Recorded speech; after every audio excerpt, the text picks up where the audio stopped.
What's up everyone, DBD here. So the last time you heard from me, I was in New York with my wife and we were asking for donations so that we can get home to California. Well, we didn't raise enough to get to California, but we had enough to get here to Michigan. My wife and I got sick from bad living conditions and too much traveling. We slept on the Greyhound bus for 3 days to get here. And now I finally have enough money to just get my wife home. Well, to San Francisco, and from there she's gonna go to Uruguay to see her mother. I only have a little bit of money left for myself, so with your help, either donations or buying my book from Harry's website, revivalofwisdom.com, you can support my wife and I. I wanna make sure she has more cash when she goes because she doesn't have a phone. And I wanna make sure I have food to eat while I save up till next payday, which is another month from now. So thank you all for your support. I made this video for you guys. Enjoy. How all 7 hermetic principles live inside the Torus. The 7 hermetic principles are not just abstract laws, but are encoded in the very structure of reality, visible in our auras, the electromagnetic fields of magnets, atoms, and perceptible in colors, sound, vibration, and experienced when we dream and when we imagine. The cycling torus field of magnetism and dielectricity creates the hybridization of electricity and the appearance of solidity, i.e. the atom. The atom is the living expression of all 7 principles. Dielectricity is the source, magnetism is the force, and electricity is the form.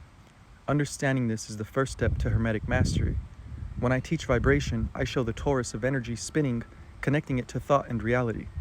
You can't just memorize principles and call it wisdom. You need to see the true model in action. You need to see the model in action. Thanks to Ken Wheeler's supercell and Tim Vanderelli's ferrocell invention, magnetic field viewing devices, I was able to map the field. I created this never-before-seen visual of the torus field. I teach the true model of the atom. I understand how magnetism really works. You don't use the 7 hermetic principles to manifest wealth or fame. You use them to see how the universe itself manifested. Once you see that, you realize that we are all one emanation from source. We are all related because we all share a direct relationship with each other, minerals, plants, animals, humans, and stars. I didn't just memorize principles, I saw them in my mind and drew them on paper. That's creation, that's understanding, that's real hermetic work, not flashcards. Every principle is encoded in the atom, which is not just physical, but a dynamic field of energy in motion and polarity. Pressure mediation. Thoughts like atoms are massless, weightless, and substanceless. Our minds are torus fields too. It's how we dream and how the universe manifests. Mentalism is the principle that everything is fundamentally mental. Our physical reality is made up of the same stuff as our dream realities. In a dream, your body is made up of light, but it still experiences pleasure and pain. Light and atoms are both frequency-based whirlpools of energy. The difference between sleeping reality and waking reality is which reality your awareness spends more time shifted towards. Through your holographic consciousness, we can simulate suns in memory, imagination, and dreams. Imagination contains image, and image contains magnetism, because our inner images are magnetic forces shaping experience. All known colors are just the visible part of the electromagnetic spectrum. So lo and behold, here are the 7 hermetic principles living inside the atom. 1. Mentalism. The atom is mental because it's frequency-based, not particle-based. 2. Vibration. The atom is a perpetual motion machine. Its rapid motion is vibration. 3. Polarity.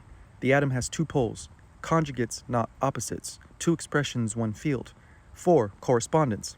The atom, microcosm, mirrors the galaxy, macrocosm. Pattern repeats across scales. 5. Rhythm. The atom pulses perpetually like a heartbeat. 6. Cause and effect. Every motion has a consequence and creates a chain of effects. 7. Gender. The atom is androgynous. Polarity within the atom creates creation itself.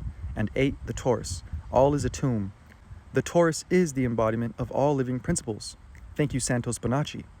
If you look at the 8 on its side, it's the symbol of infinity, but it's also the cross-section of a donut or a torus field. You can see the figure 8 here as the energy comes out of the north into the south and out of the south into the north. Magnetism creates space, it's the M going out the top, and dielectricity is the eraser of space, it's the W going back in.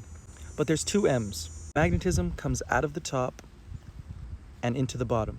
It also comes out of the bottom and back into the top. So the heart shape that we all know is also half of a torus field.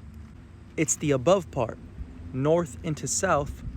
You can actually see the heart better right here. The redshift radiation turns into blueshift gravitation.